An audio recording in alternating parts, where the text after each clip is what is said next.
Well, I'll just kick it off with something that I'd like to hear more about. And Lee, feel free to jump in, of course, whenever. So Prashantji, when we talked a couple of weeks ago, you started to tell me about your grandparents, Guruji's parents, and the lineage Okay. of your family. You want to start Yeah. talking about that? Okay.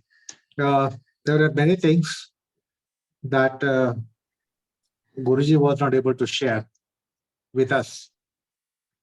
For simple reason that suppose when he was 5, 6, 7, 8 years of age, something that perhaps he did not have in his memory and he could not share so many things. So our elder uncles, Guruji had elder brothers, 1, 2, 3, 4. 4 brothers were elder. He had 3 sisters elder to him. So they told us many things about his childhood, which he could not be talking to anyone, telling to anyone. So that's why that was the advantage that we got, that his elder brothers and sisters were talking to us and we were meeting them, and they were coming to Pune, we were going to Bangalore. And we heard many things from them, which Guruji could not have shared at all. So that's the major resource that we and my siblings had. So many things perhaps Guruji did not know, but they knew about him. So that is the important resource which I said. Of course, I could not. My grandfather, he was lost before when Guruji was just 8 years of age. Mm-hmm. But we had grandmother until 1958. Mm-hmm. She passed away in 1958, and as and when we went to Bangalore, we stayed with my grandmother because she was staying with my uncle. So that is the reason what I said, certain things we could know because of Guruji's mother, who was living until 1958, and of course his uncles and sisters. Mm-hmm. Okay. Did you spend time with your grandmother when you were young? Yeah, when she passed away, I was about 9 years of age. Mm-hmm. So Okay. by that time, we had gone to Bangalore a couple of times, 3, 4, 5, 6 times, and we used to talk to her, and she used to talk to us about their family, the Beldur family, and etc. So we got to hear so many things from her. Mm-hmm. Nice. About Guruji's childhood. Guruji could not have spoken about his childhood until he was past 7, 8 years of age. One doesn't remember all those things before one is 7 or 8 years of age. But then there were some other resources, trustworthy resources, through whom we could hear so many things about Guruji.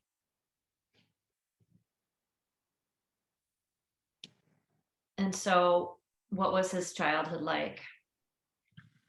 Well, that is the known thing is that he was a very sickly child, and there is no doubt about it.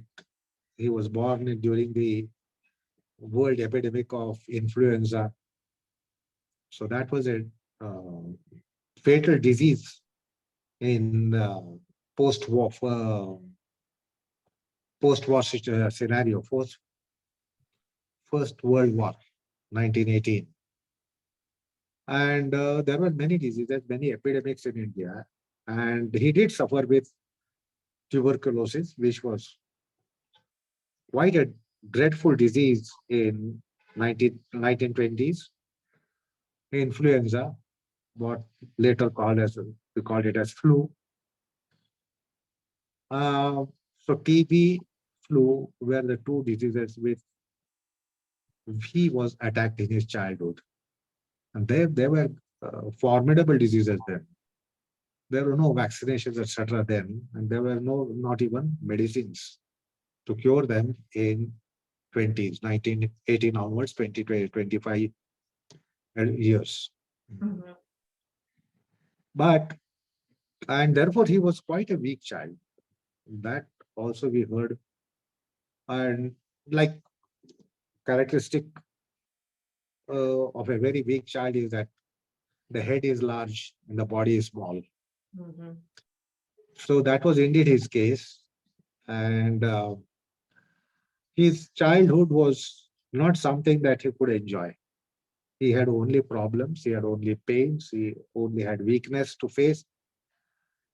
So he was uh, the one who really did not have any taste of what is childhood. Otherwise, the childhood is always something to relish. But for him, he was not good in his school, his studies. He was not good in playing games, which the children play for almost whole day. They will be playing something, but he could not be playing those days. Mhm. And my uncle was a football player. He was quite a champion football player. And he was working in railways, Indian railways. And at that time, Indians would play football without footwear, while the Britishers played with footwear. So my father would go and watch the tournaments. He would see his brother playing football as a veteran, and he would also go and see the tournaments where the Britishers played with shoes and football shoes. You can imagine there are nails for the soles of their shoes, and Indians played without. In competition, in the In same match, competition. in the Yeah, same yeah, match. yeah. So they were quite atrocious. They deliberately troubled. Now, they were so envious about my uncle that they knew that this fellow will be spoiler of our game. So, couple of days before the tournament, they came home and they broke legs of my uncle. Wow. They broke legs of my uncle, and his legs were fractured, Mm. so he could not play the game thereafter. That's But really Guruji sad. would tell us that if he could kick the football perpendicularly straight over the head, and he would kick so high up that the ball would appear like lemon, the size of lemon. That was his power in the legs. And of course, then he could not be playing. But Guruji just enjoyed his brother playing football. Guruji could not play any games Mm. because of his physical weakness, physical inability, and etc. So he was definitely suffering child. That is for sure. Mhm. But how much he suffered, the books won't tell you. But his childhood was miserable for him. He was deprived of the privileges that come to children. So he could not avail of all those privileges, and it was completely morose childhood for him. He lost all springs of life in that age itself. And many times he really felt that he doesn't deserve to live. And he all many times spoke to his mother about that I don't want to live like this. There is no point in living life like this. So his mother would console him that she would call him Sundra. So she would say, Sundra, you take it from me, you are going to be very effulgent person in your life. Whatever is your life today, you will overcome that and you have certainly very fructifying life ahead of you. So don't have such thoughts in your mind. uh, thinking of committing suicide, etc., you should certainly live. You have a very bright future, and that is for sure. Whatever is your present condition, it is completely full of darkness for you, but the light is soon going to appear. So do not have entertain such thoughts in your mind. So this thought was coming to Guruji often because of his weakness. He could not do anything, could not study, not get good anywhere, where the children are quite spirited and enthusiastic to attempt and enjoy the life. So that was for sure that he had lost the springs of life when he was just about 12, 13, 14 years of age. Mm. And so then was it at that time that he went to live with? Yeah. So he thought it is mother's blessings that he is having for him. And therefore, he did not harbor that idea of ending the life, although he was in such a condition that he felt there is no point in living such a life, all the time having fever because of TB, and then the flu, influenza. It was a miserable life for him, no doubt about it. And all around him, they all saw him that he was exceptionally weak compared to others in the family, his brothers, his elder brothers, his younger brothers. He had one younger brother, one younger sister. So they were all quite well physically. So exceptionally, B.K.S was only a weak child. Other children were quite well to do. They did not suffer. His younger brother did not suffer with the epidemics that were there in India, nor his younger sister. So he had uh, one brother and sister younger to him, and they were doing fine. And of course, elder brothers, they were all doing well. We had four elder brothers and then elder sister. They were all healthy. It was only he who was not healthy, and therefore he felt depressed. Because if others around him were also of the same in same condition, he would not have got depressed. But others in his family were quite well in health and in all other aspects. And that's why this thought was coming to his mind. He was getting eclipsed in his psychic consciousness.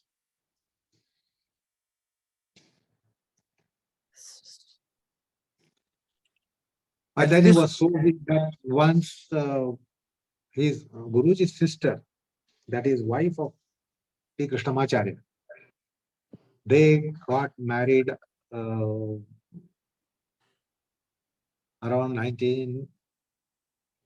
25 to 30. I don't remember the year. So they got married. So brother-in-law used to visit. That is Guruji, you would come visit our house. And then he saw that this child is quite weak. So he said, you finish your schooling and you come to my town in Mysuru, and let's see if I can be helping. Yoga should help you. So let's try that out. Since there is no other remedy, no medicine for you available, so why not try out that? So, because after my auntie's marriage, I lost my grandfather. So Guruji's father died after that wedding of his sister Namgiri, who got married to T. Krishnamacharya. And that is, my grandfather the father died in 1925 or 26. So by that time she had got married, and then he had another idea that since this is a useless child, it's not going to pursue studies after matriculation. He said, come to Mysuru so that he could uh, get a helping hand for his wife, that is Guruji's sister. So, like a domestic servant. So he had that idea that this boy will be good as a domestic servant. So that was his idea. And that's why he said, you can come to Mysuru and stay with me. stay with your sister, and I will try to help you.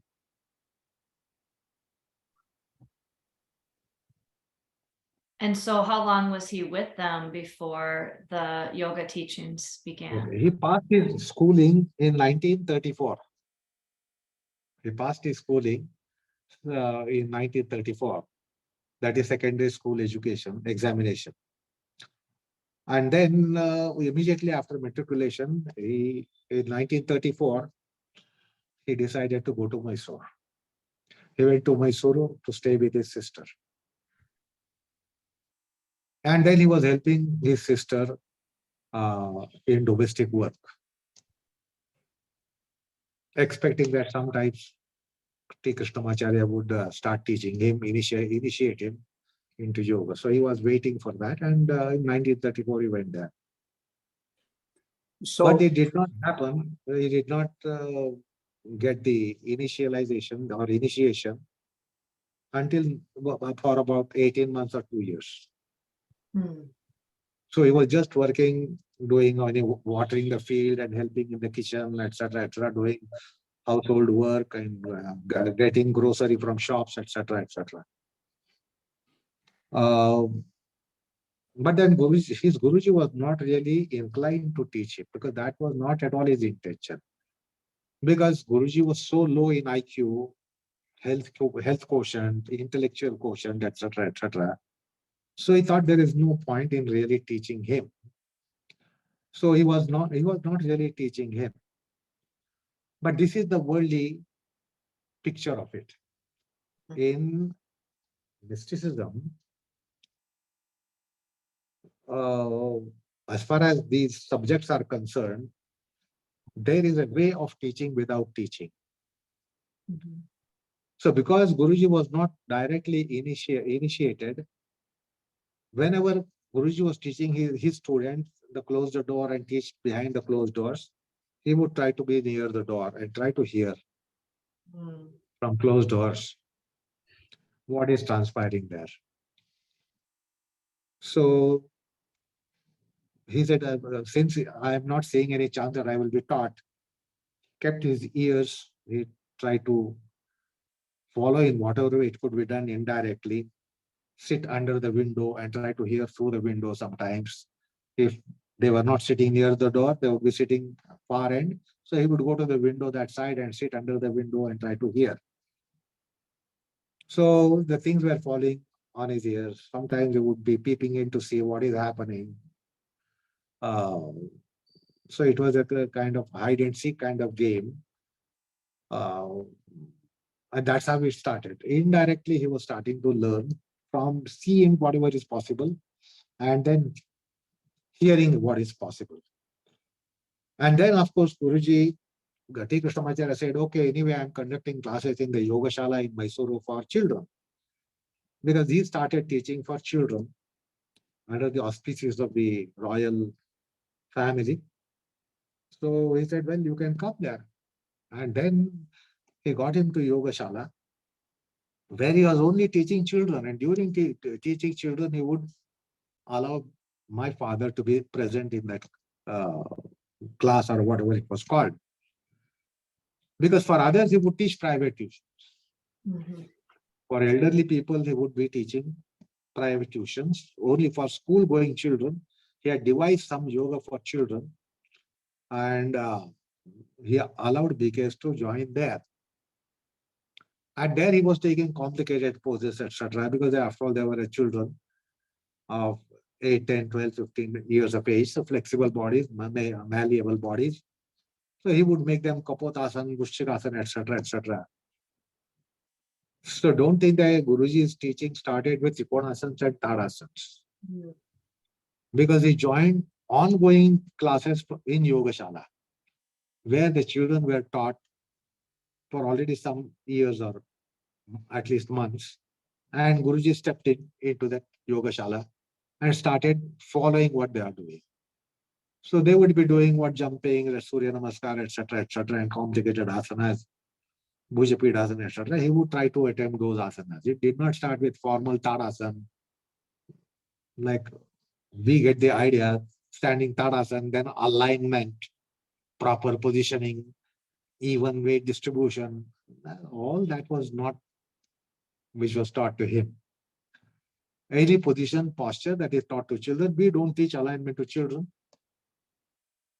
So that was not at all what was taught to children in Yogashala. What is our idea of learning yoga is proper position, proper posture, proper physical configuration, etc., etc. That is not for children. So those who are teaching children yoga for children, we don't give stress on physical configuration, precision, and geometrical precision, etc. It's just making them do something. That's how Guruji's yoga started. When he was about over 16, 17 years of age, he passed matriculation at the age of 16.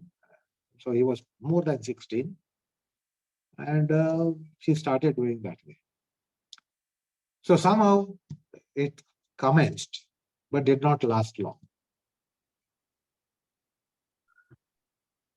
Because Why? Guruji, because Krishnamacharya had a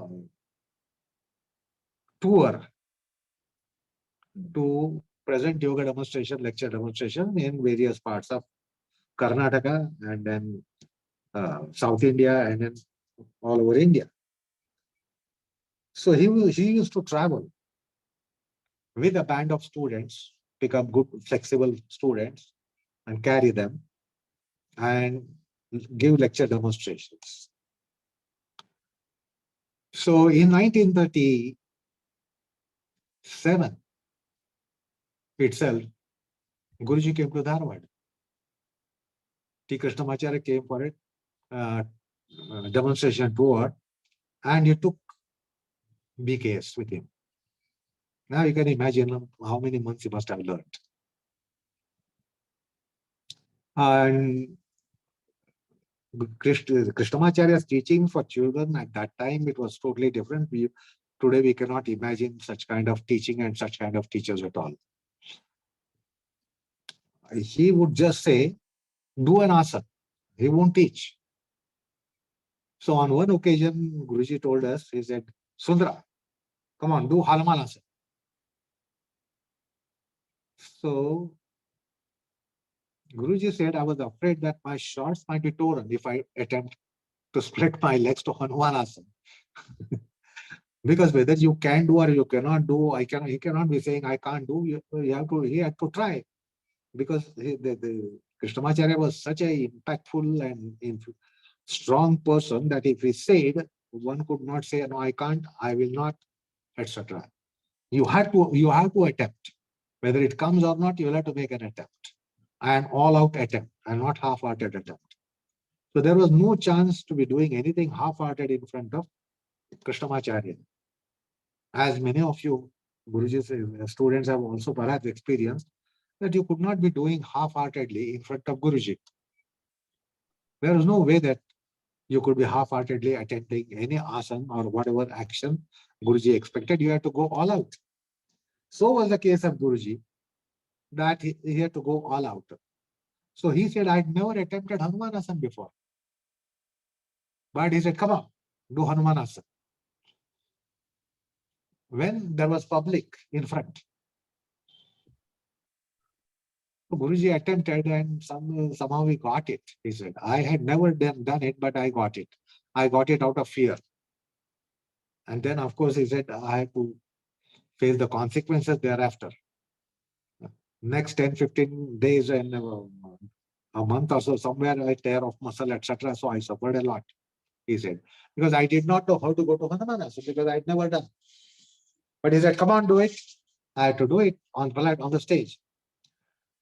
So that's how his asanas commenced. And in 1937, they came to Dharwad. So imagine how many months. It was hardly 6 to 8 months that he was in Mysuru, in Yogashala. Then he took it. And Guruji knew that I will be asked to do any asana at random. And therefore, he decided to practice. Just try to get a posture, Bakasana, Kukutasana, etc., etc., Hanumanasana, Urdhvanasana, whatever asanas were coming, he said, because my guru can ask me at random any asana, come on, do it, and I will like to do it. There is no way of teaching an asana, do like this and get it. So Guru just thought that I should start practicing in whatever way I can do it. So he had seen those various asanas in Yogashala, various difficult, complicated asanas, balancing, then back bends, etc. He had seen some of the senior students of Krishnamacharya performing. One of the senior students was called Krishnamurti, and he was very, very flexible person. But because of fear for T. Krishnamacharya, one day he fled. He said, no, because he knew how strong Krishnamacharya was, and therefore on one day he fled. And when he fled, he caught out of Guruji. He said, no, B.K.S. He said, now you will have to take play his role. And so he had seen asanas in Yogashala, and even in Guruji's house. He had seen various students practicing very difficult asanas, etc. So with that, he started practicing on his own, trying to get the asanas. So he came to Dharwad, and Dharwad, they had a demonstration. And civil surgeon of Pune, V.P. Gokhale, he happened to be in Dharwad. He watched the demonstration, and he told Krishnamacharya if he could part with one of his students here, there's a band of something, 12 students with him, whether he could take someone to Pune.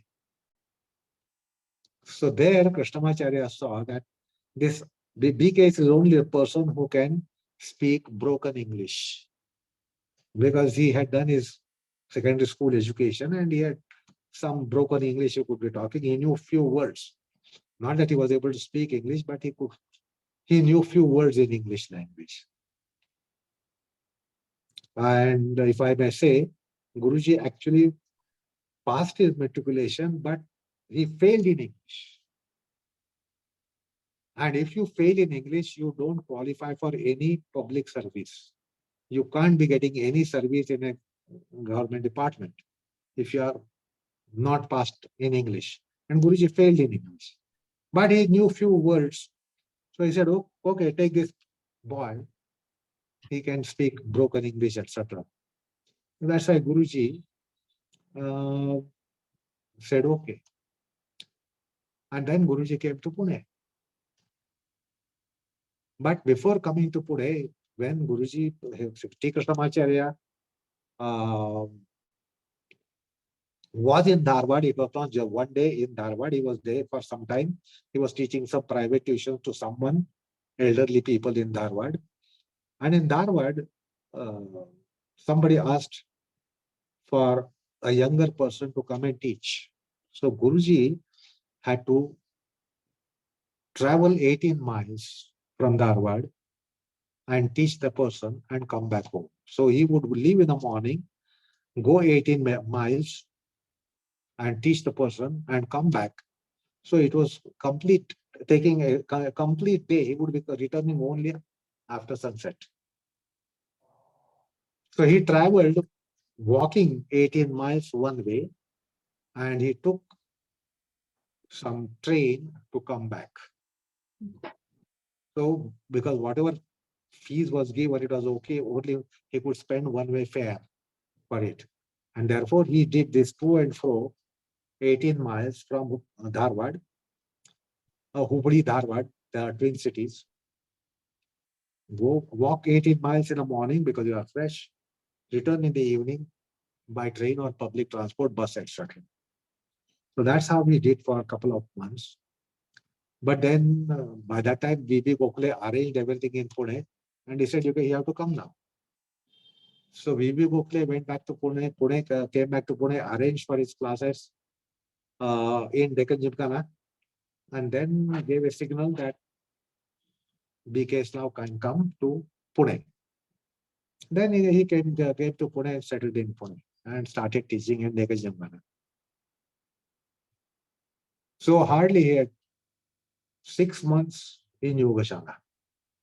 And that too, not under formal teaching, but just See and do, hear and do, being told, do.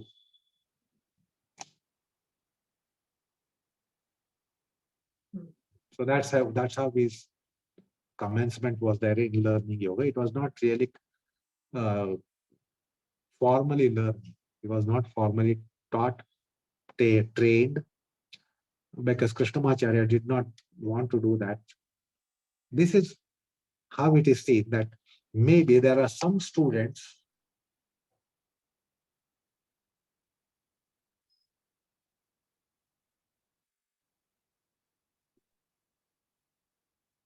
Hmm.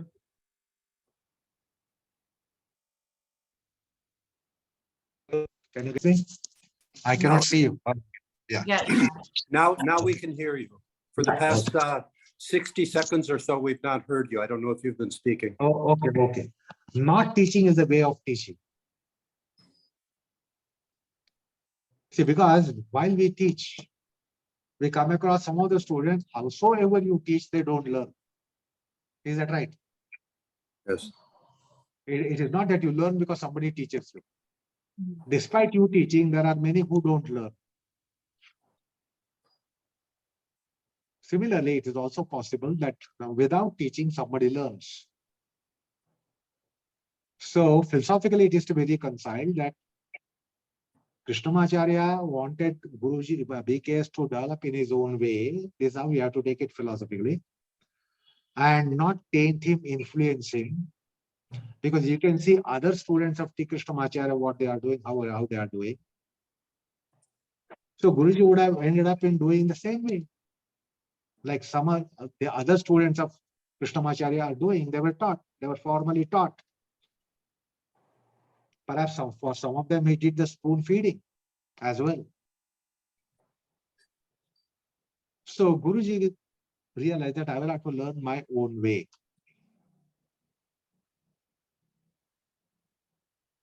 Like sometimes some people are there, unless you challenge them, they don't do it. You tell them, they don't do it. You request them, they don't do it.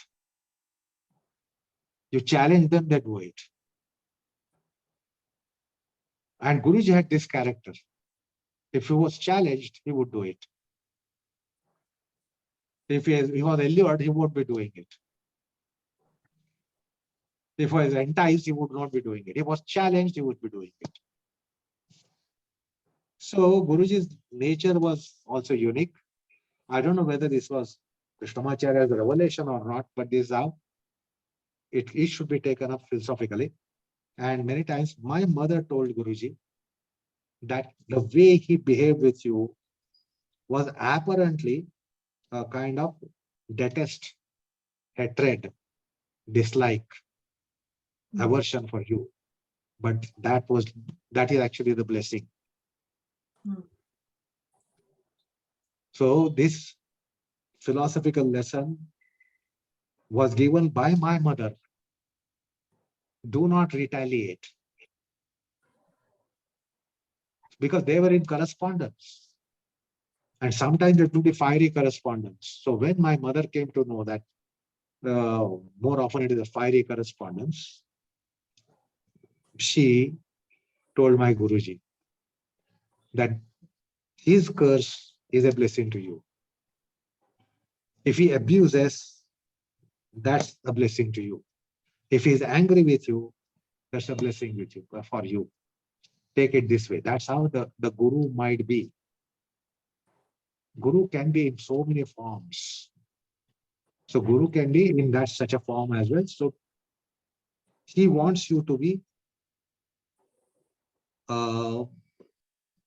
trained autogenically from within by yourself. Perhaps he wants you to be self-made.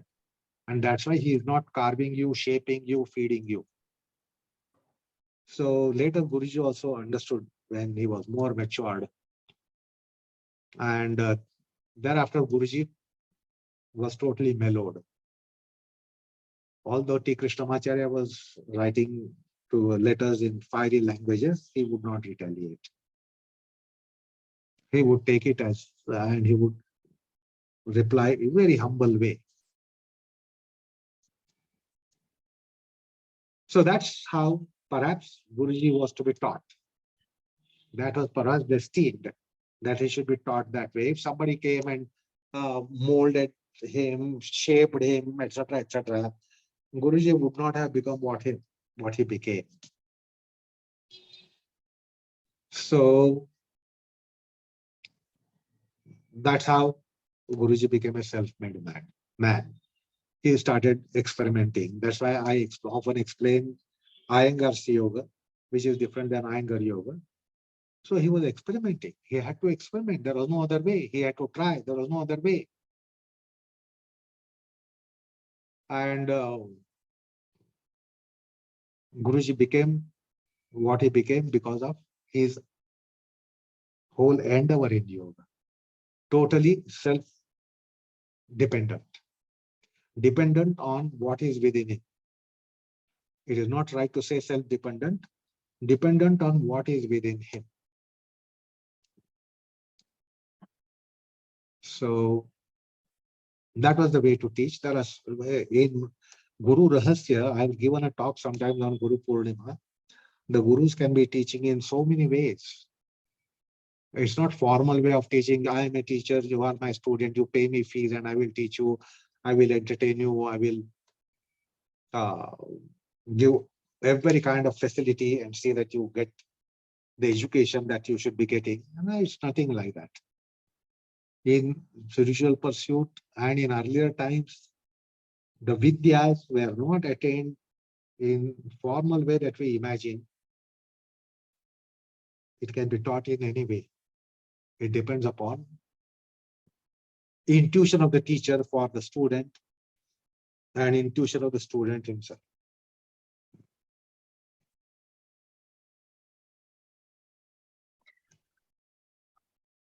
So that's how he came to Pune, and he started learning on his own. On his own means what was within him. And he was teaching at that time also? Yeah. He came to Pune to teach. He came to Pune to teach, yeah. To Pune to be teaching. Then he started teaching, conducting classes, and that was physical culture. He was not really teaching yoga. He was teaching physical culture. So perhaps he thought that lifelong he will have to be teaching as something as yoga, which is not yoga. So let's not lose that thread, what you are just now saying, where this cusp, this break, where at first he wondered if he would always be teaching this physical culture as opposed to something beyond that. Because I want to ask, these accounts were related to you at when you were what age? Mostly when you were what age? Was it the talk around the house? Did it come from your mother? Did it come from your father? Did it come to all the children? How were these things related to you? Well, I don't know what I should be saying, but the thing is that before I was inclined to take up yoga, in whatever way I conceived it as physical posture, physical conditioning, physical exercise, etc. That's how we all construed it at the beginning. But before that, I had a philosophical bent of mind by my own samskars. And it was not that somebody told me, but then I was inclined to look into Upanishads. I recall when Krishnamacharya came to Pune for second time. He first time came in 1937-38, then came in 1962. But after 1962, he once again came. He was on way to Kashi, Varanasi, etc. with his son Bhashyam. And then on the way to north, he came to our house. He stayed for a couple of days. Way back, he again stayed. This might be around 1968, 69, 67, 68. And you then were 20 years old or 18 years old. Yeah. And then I would be talking to him. I knew that he was well versed in all philosophies, Sankhya Yoga, Vimamsa, Vedanta. So I would try to ask him some questions about something from Upanishads, etc., and the Sankhya philosophy, etc. So then he came to know that I am disposed to the philosophy as well. Then he came and told my father that your son seems to be reads Upanishads. Only take care to see that he doesn't look into Mundaka Upanishad. That's one of the Upanishads, Mundaka Upanishad. You might have heard the name. It's one of the 10 principal Upanishads, Mundaka Upanishad, which speaks about para apara vidya. So he says, see that he doesn't look into that Upanishad at this age. But by that time, I had already looked into it. Is this So, Mundaka Upanishad? Mundaka Upanishad, yeah. Okay. Mundaka. Yeah. Where you get that analogy of two birds sitting on a tree. And there it speaks about para, apara vidya, lower vidya and higher vidya, etc., etc. Shreyas and preyas, etc., which comes in Upanishads. So I used to ask him question on Shreyas, preyas, which is in Kathopanishad, etc. So he cautioned my father, but that by that time I had read those Upanishads. Even Mundaka Upanishad I had read. So it was different material. My samskars contributed for my corridor in yoga. So that's a different thing. It is not that Guruji formally taught us. It was never that Guruji formally taught me or Gita. He said you will have to learn on your own, practice on your own. So that's how I started later by the age of, after 20 years of my age, later I took up to yoga. It was 22, I think. I was 22, 1972, precisely. I started practicing more seriously. 68, I started doing something, some asanas, Shirshasana, Sarvangasana, standing poses, etc. And that was all physical culture. But then by 72, then I went to his classes in Pune. That was in 1970. There was only one general class that he had in Pune, which started in 1961, 62. But I never went to those classes. It is only by 70 I started going there. So then he was making everyone in the classes. So we were also touched by him there. But I was the backbencher then because I was very, very stiff person. Hefty as well, hefty and stiff. So then I started practicing on my own.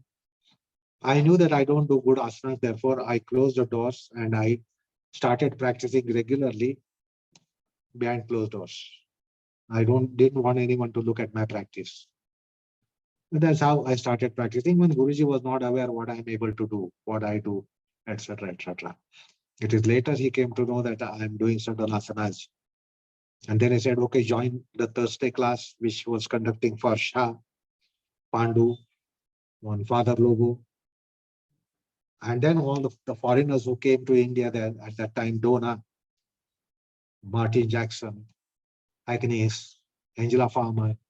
So those who visited our house before the institute came up, and then they would also do the Thursday class and I would also do those classes. So that's the other thing, because I was totally differently inclined. I was disinterested in doing any yoga because my body was not well disposed, out of shape, hefty, stiff. And I was not motivated to be doing the physical yoga. But then I knew that I have to do it in any case. So I said, I have to master it in a sense, be able to do certain asanas. Therefore, I started practicing. I had nothing else to do apart from music. So I said, let me devote some time for asanas. And I started practicing. But then this was my bent of mind and my samskars. And by that time, music was already 10 years old in me. I started music in 1961. And music was quite in my system. And I seemed to be more disposed to music. And my parents thought that maybe I would be a musician. And the music contributed for my yoga. That is for sure. Anyway, that material we did not discuss. My material did not be discussed. Let's discuss about Guruji. Okay. Can I There ask? is something, go ahead, Susan, if you want to. I would love to know about how and when Guruji met your mother. Met my mother. Yeah, his wife. Yeah. Well, when Guruji had left the hometown, he left for Maharashtra. He came to Pune. His mother thought that he should be married. It is not right that he stays all alone, 1,000 miles away. It's almost like a foreign country in India those days. Another state means another language, another culture, everything different, nothing common. So, and because of the age also, she thought he should be married. And they were trying to go for matrimonials. So when Guruji used to go and visit his mother, sometime once in a year, etc., she insisted that he should get married as early as possible and not stay all alone in Pune. So Guruji was refusing. He said, "No, I'm not interested. I don't want to get married. I have not settled myself. I don't want to. I'm not inclined to get married. I don't want to take that responsibility as well." But they were insisting. They were insisting. And sometimes they would arrange for matrimonials. If Guruji came to know, he would flee from the house. If somebody was to come in the evening, he would go in the afternoon itself and not return until night. Or the other, sometimes, if unknowingly somebody came, he would immediately apply oil to his head and whole body to take oil bath. So in that case, he cannot be coming to drawing room with oil applied all over the body. So that had to be cancelled. So a couple of times it so happened that he was not told, and he came to know it about a little late, and there is no chance to leave the house. So he took recourse to applying oil to his head and all over the face and body, legs and arms, coat of oil. So that's how he escaped a couple of times. So on one occasion, my maternal uncle, that is my mother's brother, and my uncle, they were friends. So they were the ones talking. They said, "What about your Sudra? Are you going to give him in marriage, etc.? I have got a sister." So he said, let's arrange one sometimes. So it was arranged, and Guruji was not happy, was upset, because he did not have any clue that somebody is going to come and come to see him. The family would be coming for matrimonial purpose. So he was later upset. So he was reluctant, and he was not showing his willingness. He just sat in the room. They called him, they sat in the room, and then when they went away, he went back. So the signal that my mother's side got that he is not prepared, or he is not for the alliance. But then it so happened that 2-3 days later, my father and his younger brother, Chalavarajan, they went for some shop, grocery shop. And they happened to see this, my mother. She was also in the shop, and she was also bargaining Those days, if you went to shop, it was all bargaining. It's not fixed price, etc., that you have today, that you can't bargain. But those days were the days where there was bargaining, particularly in India. So she was bargaining with the shopkeeper, and Guruji saw that. And then it was some kind of supernatural thing that yes came in his mind inside. This girl seems to be a good girl. She is good in economics as well. So I'm living in poverty, so she will perhaps manage well. So he came home and he said, he gave okay. And then the families met, it was finalized. She refused at the first instance, but later this is godly arrangement, and he said it's okay. So that's how they got married in 1942.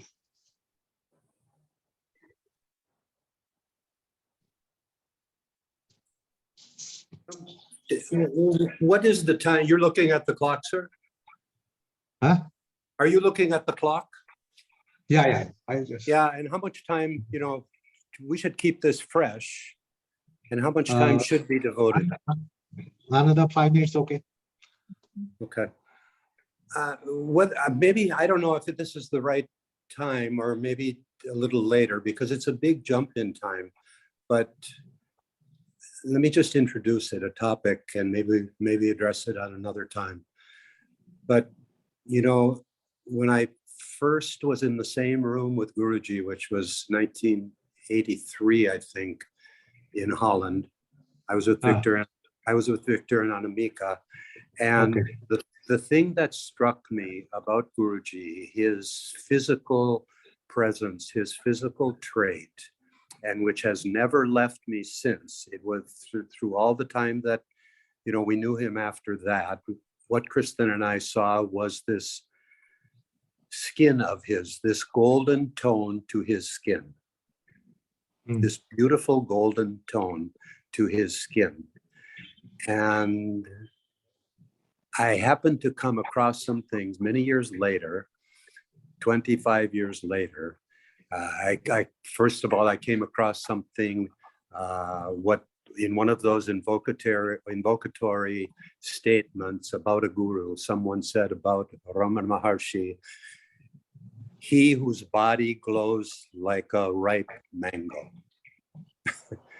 And I saw other things like that. And then, believe it or not, I opened that same Mundaka Upanishad and just came across this verse, which speaks about the innermost sheath, the parikoshe, the highest sheath, the innermost sheath. And it describes it saying, Hiranmaye, that it is of golden tone.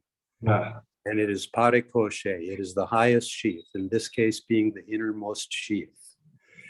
And this struck me. I thought, this, and it says that this is what the knowers of the Atman know. That actually these yogis, the real yogis, reside in that sheath.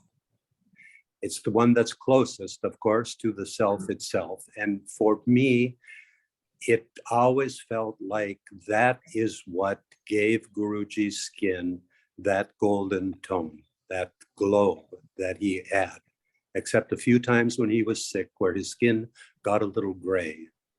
But even in his later years, he had that golden glow. And I wonder what you have to say about that, whether now or in a next session.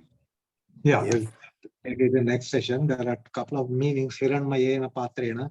There are 2-3 meanings. Why golden? Because that's the outer cover for the soul. So the gold is bewitching. One doesn't like to look to, tries to look what is inside it. The gold itself is so bewitching. So we are enticed by the external appearance of it.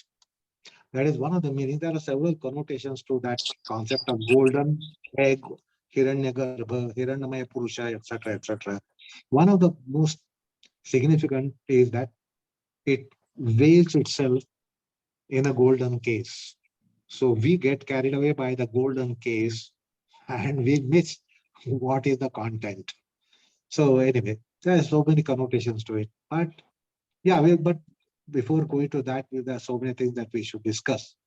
The formative periods of Guruji's yoga. So that we will do perhaps next time we'll consider that. Okay. Okay. Yeah, then we'll schedule another time then. Thank you so much. Thank you, Lee. Okay. Thank you, Thanks. sir. Thank you so much. Thank you. Thank you.